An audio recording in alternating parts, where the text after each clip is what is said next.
तो सुबह से आप लोग देख रहे हैं लगातार विकसित हिमाचल की क्या परिकल्पना हो सकती है, उसके अलग अलग आयाम क्या हैं, इस पर हम लोग की चर्चा लगातार जारी है। लेकिन सही मायने में कोई प्रदेश, कोई देश विकसित तभी हो सकता है जब वहाँ की कानून व्यवस्था बेहतर हो, और अगर कानून व्यवस्था बेहतर है तो वो प्रदेश और वो देश अपने आप तरक्की करता है। सर, आपसे भी मैं जानना चाहूँगा, चूँकि बहुत बड़ी जिम्मेदारी आपके ऊपर है, कानून व्यवस्था की जब हम लोग बात करते हैं तो हिमाचल का आकलन आप उसमें कैसे करेंगे और कैसी भूमिका आप देखते हैं उसमें अपनी? नमस्कार। सबसे पहले तो मैं आपको धन्यवाद देना चाहता हूं मुझे बुलाने के लिए, ये अवसर देने के लिए। देखिए, हिमाचल एक शांतिप्रिय राज्य है, एक पहाड़ी राज्य है, लेकिन हमको जो शांति है, जो पीस है, फॉर ग्रांटेड नहीं लेना चाहिए। तो हिमाचल की सीमा 240 किलोमीटर चीन के साथ लगती है, 216 किलोमीटर जम्मू कश्मीर के साथ लगती है, करीब 60 किलोमीटर हमारी लद्दाख के साथ लगती है, 350 किलोमीटर हमारी सीमा पंजाब के साथ लगती है, फिर हरियाणा के छोटी सीमा उत्तर प्रदेश के साथ लगती है और उत्तराखंड के साथ लगती है। क्योंकि आजकल अपराध जो है इंटरस्टेट हो गया है और अपराधी एक जगह से दूसरी जगह जाता है, तो अब पुरानी वाली बात नहीं रही कि हिमाचल एक पहाड़ी राज्य है, सटा हुआ थोड़ा दूर है बाकी राज्यों से, तो बॉर्डर के चैलेंजेस आते हैं, सीमाओं से हमको बहुत चैलेंजेस आते हैं। दूसरी बात है कि अगर हम क्राइम की बात करें, एक तो लॉ एंड ऑर्डर पीसफुल है हमारे स्टेट में, लेकिन 4-5 इश्यूज हैं हमारे स्टेट में। एक तो नशा है, नशे का सेवन और नशे की तस्करी, ये बहुत बड़ी चुनौती बढ़ता जा रहा है। ट्रेडिशनली हिमाचल में जो कैनबिस है, भांग बहुत अच्छी क्वालिटी की होती थी, वर्ल्ड की प्रॉब्ली बेस्ट है, तो यहाँ से ये बाहर स्मगल होके जाती थी देश के अन्य कोनों में और विदेश में भी। अफीम के साथ भी ये था, लेकिन जब से हेरोइन या चिट्टा आया है तब से पाकिस्तान के रास्ते से या समुद्र के रास्ते से धीरे धीरे हिमाचल में फैल गया है। और आज के दिन में जो यहाँ 2 ट्राइबल डिस्ट्रिक्ट्स हैं वहाँ तक फैल गया है। इसमें हमने काफ़ी शिकंजा कसा है। एक तो ये है, दूसरा है साइबर क्राइम पूरे देश में और हिमाचल में भी बढ़ता जा रहा है, पूरे विश्व में बढ़ता जा रहा है। और हाल ही में एक क्रिप्टो करेंसी का जो स्कैम था, ऐसा लगता था कि हिमाचल में कुछ नहीं है, लेकिन क्रिप्टो करेंसी का बहुत बड़ा स्कैम है जिसमें हमने बहुत अच्छा काम किया। 2,500 करोड़ से अधिक का स्कैम था, जिसमें 20 से ज़्यादा हमने अपराधी पकड़े और उनकी प्रॉपर्टी भी सीज और फ्रीज की। तो क्योंकि दुनिया इंटरकनेक्टेड हो गई है तो चुनौतियां तो हैं ही। सर, लेकिन एक चीज़ बड़ी महत्वपूर्ण, आपने अभी चूंकि नशे का जिक्र किया, और हिमाचल चूंकि आपने खुद ही बताया कि इतने सारे बॉर्डर्स हैं, कुछ इंटरनेशनल भी बॉर्डर हैं, स्पेसिफिकली कैसे काम करें? क्योंकि अगर आप ये कह रहे हैं कि एक्सेस हो रहा है या लोगों तक या ट्राइबल तक भी वो सारी चीज़ें पहुंच रही, तो इसका मतलब ये है कि इजीली एक्सेस लोगों के पास है। उसको रोकने के लिए किस तरह के और किस स्तर पर आप लोगों ने प्रयास किए? देखिए, कल ऑनरेबल गवर्नर या राज्यपाल ने अपना भाषण दिया था, उसमें जो हमने नशे के खिलाफ बहुत अच्छा काम किया उसका भी विवरण था। पिछले साल 2023 में हमने उससे पिछले साल 2022 के मुकाबले में 40% ज़्यादा केस दर्ज किए, करीब 50% ज़्यादा हमने लोगों को गिरफ्तार किया, हमने प्रॉपर्टी भी सीज की और भारी मात्रा में नशे को हमने सीज भी किया। तो सरकार की मंशा है कि एक तो एनफोर्समेंट हो गया, लेकिन डिमांड साइड और सप्लाई साइड में भी काम किया जाए। और आज के दिन में माननीय मुख्यमंत्री जी की अध्यक्षता में ये काफ़ी बड़ा फोकस है। कल राज्यपाल के भाषण में ये काफ़ी अच्छी तरह इसको सरकार ने लोगों के सामने पेश किया है। इसका एक पहलू ये भी है कि एक तो जो आ रहा है उसको आप लोग रोकें, आ ना पाए प्रदेश के अंदर, एक तो ये इसका एक मेन मुझे लगता है कि पॉइंट है। और दूसरा ये है कि जो लोग इसको कंज्यूम कर रहे हैं उनको कैसे अवेयर कर रहे हैं? क्या उस दिशा में भी कोई प्रयास है कि लोग अगर कंज्यूम ना करें या लोग उस दिशा में ना जाएं, उनको डाइवर्ट कर सके अगर हम वहाँ से, तो भी उसमें हेल्प हो सकती है कि जब लोग खरीदेंगे नहीं तो वो बिकेगा कैसे या तस्करी उसकी क्यों हो? तो क्या इस दिशा में भी कोई प्रयास हो रहा है? देखिए, आप बिल्कुल सही कह रहे हैं। एक तो पुलिस का काम एनफोर्समेंट है, कानून को लागू करना, उसमें तो हम कर ही रहे हैं, लेकिन कल राज्यपाल जी के भाषण में जो डिमांड साइड है, कैसे इसकी डिमांड कम की जाए, कैसे लोग सेवन से बाहर आएं, उस पर भी सरकार बहुत अच्छा काम कर रही है। साथ ही साथ सप्लाई साइड में भी बहुत अच्छा काम कर रही है। कुल मिला के जो माननीय राज्यपाल जी ने जो सरकार की बेसिकली मंशा है उसको बहुत साफ किया कि ड्रग्स हमारी प्रायोरिटी है और इसको हम करके रखेंगे, क्योंकि ये हमारे युवाओं से जुड़ा है। एक चीज़ और मैं आपसे जानना चाह रहा हूँ, क्योंकि जब हम लोग पुलिसिंग की बात करते हैं तो अक्सर हम लोग ये कहते हैं कि अब तो नई नई टेक्निक्स, क्योंकि दाल दाल में पात पात इस तरीके से, क्योंकि आप जितना मॉडर्नाइज हो रहे हैं उससे ज़्यादा क्राइम करने वाले वो एक कदम और आगे चलते हैं। तो उसको लेकर के किस तरह के प्रयास हैं ताकि मॉडर्न क्राइम्स जो हो रहे हैं या जिसका साइबर क्राइम का भी आप जिक्र कर रहे थे, उसको कैसे आप लोग रोक पा रहे हैं या उस दिशा में क्या प्रयास हुए? कल गवर्नर साहब ने इस बारे में भी बताया, साइबर क्राइम एक चुनौती बनता जा रहा है, लेकिन राज्य ने हाल ही में 3 साइबर क्राइम पुलिस स्टेशन स्थापित किए हैं, एक शिमला में, एक धर्मशाला में, एक मंडी में। तो साइबर क्राइम की कंप्लेंट्स बहुत आ रही हैं और इसमें एफआईआर भी दर्ज हो रही है, इसको हम इन्वेस्टिगेट भी कर रहे हैं। ये एक चुनौती है, चुनौती रहेगा। मैं इसको थोड़ा सा पीछे ले जाना चाहता हूं जी। पहले जो वॉर्स या युद्ध पहले जमीन पे होते थे, फिर उसके बाद ये समुद्र पे होने लग गए, पानी पे होने लग गए, फिर उसके बाद एयर में होने लग गए जब से वायुसेना आई, उसके बाद स्पेस में होने लग गए, रॉकेट्स, सैटेलाइट्स, अब ये साइबर स्पेस में हो रहे हैं। तो साइबर स्पेस बहुत बड़ी चुनौती है।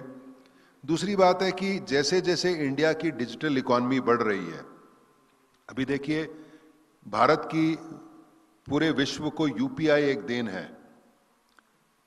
लेकिन इससे क्या हो रहा है कि जैसे हमारी 5 ट्रिलियन इकॉनमी बनेगी, 7 ट्रिलियन इकॉनमी बनेगी, 25 ट्रिलियन इकॉनमी बनेगी, ये बड़ा जरूरी है कि हम साइबर सिक्योरिटी और साइबर स्पेस को हम प्रोटेक्ट करें, उसको सुरक्षित करें, क्योंकि अगर वो वल्नरेबल रहेगा तो बाकी लोग हमारे ऊपर साइबर अटैक्स कर सकते हैं और जो हमारा सपना है इतनी बड़ी इकॉनमी का, उसमें एक प्रश्न चिन्ह लगेगा।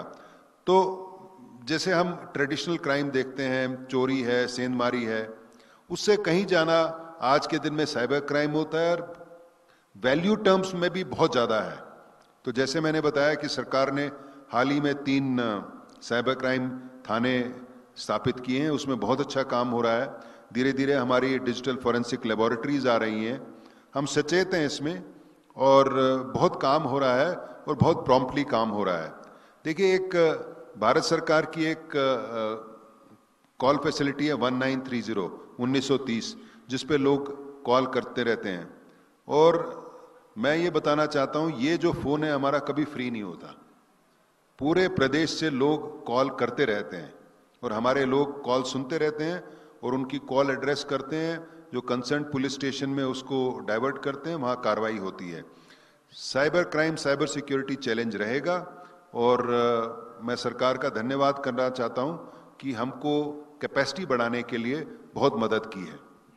चलिए, बहुत बेहतरीन प्रयास आप लोग कर रहे हैं। एक चीज़ इसमें मैं थोड़ा सा और आपसे समझना चाह रहा हूँ, क्योंकि सोसाइटी है तो जाहिर है आप लोग उसको कोशिश कर रहे हैं कि जो भी चीज़ें हैं उसको आप लोग कम कर सकें या क्राइम को आप लोग कम करें, लेकिन क्योंकि समाज है तो क्राइम होता ही रहता है। मैं ये जानना चाह रहा हूँ कि चैलेंजेस आप अपनी नज़र से क्या देखते हैं और सबसे बड़ी चुनौती अगर मैं आपसे ये जानना चाहूँ अभी हिमाचल के अंदर या पुलिस के सामने क्या पाते हैं आप? देखिए, जब मैं डीजीपी बना था कुछ साल पहले, तो मैंने अपनी प्रायोरिटीज सेट की थी, प्राथमिकताएं सेट की थी।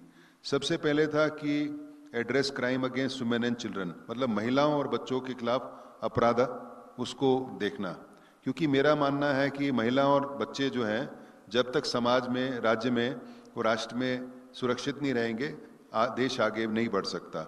इसमें हमने बहुत अच्छा काम किया है और आज के दिन में हम पूरे देश के लिए रोल मॉडल हो गए हैं और हमारा जो वायलेंट क्राइम है अगेंस्ट वुमेन एंड चिल्ड्रन वो काफ़ी कम हुआ है और कभी समय मिलेगा तो इसके बारे में मैं बताऊंगा। लेकिन आज के दिन में जो हमने किया है पूरा देश हमको फॉलो कर रहा है।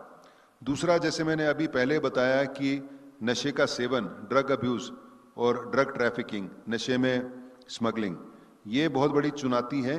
ये वर्क इन प्रोग्रेस है, ये बहुत कॉम्प्लिकेटेड इशू है, हम काम कर रहे हैं, स्थिति काफ़ी अच्छी हुई है। तीसरा है, हिमाचल एक पर्वतीय राज्य है। जब मैंने ये कॉर्डर 35 साल पहले ज्वाइन किया था तो जो खबरें हिमाचल से आती थी कि बस गिर गई और काफ़ी लोग मर गए, तो तब मैंने एक निर्णय लिया था कि कभी मौका मिलेगा तो रोड सेफ्टी को मैं प्रायोरिटी रखूंगा। तो मुझे बड़ी खुशी है, ये थोड़ी ध्यान से सुनने की बात है, अभी वर्ल्ड बैंक की रिपोर्ट आई, हमारा एक वर्ल्ड बैंक के साथ प्रोग्राम चल रहा है road accident data management system, RADMS, बहुत एडवांस सिस्टम है। 2018 से 22 तक 5 साल में उन्होंने इंडिया की GDP ग्रोथ की बात की है। GDP ग्रोथ का मतलब क्या है कि ज्यादा गाड़ियां, ज्यादा एक्सीडेंट, ज्यादा लोगों की मौत, जबकि पूरे देश में इस 5 साल के पीरियड में एक्सीडेंट्स और डेथ्स डबल डिजिट में बढ़ी हैं। हिमाचल में डेथ्स 17% कम हुई है और हमारी सराहना वर्ल्ड बैंक ने की है और वर्ल्ड बैंक अब सबको बोल रहा है जो हिमाचल प्रदेश ने किया वो कीजिए। हम इसको बड़ी साइंटिफिकली देख रहे हैं, जो क्रैश होते हैं, क्रैश एक्सीडेंट्स होते हैं, उसका हम क्रैश डाटा पिछले 6 साल से एनालाइज कर रहे हैं कि क्रैश कैसे होता है, जिसमें डाटा एनालिटिक्स है, आर्टिफिशियल इंटेलिजेंस है। आप देखोगे ना केवल हमारी पुलिस फोर्स सड़कों पे विनम्र है, दे आर पोलाइट, साथ ही साथ हमने एक्सीडेंट्स भी कम किए, हमने फेटेलिटीज भी कम की हैं।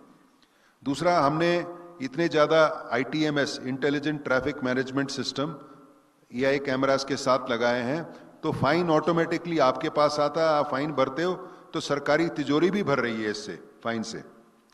तो ये एक हमारा बहुत अच्छी पहल थी जिसको वर्ल्ड बैंक ने जैसे सराहा है।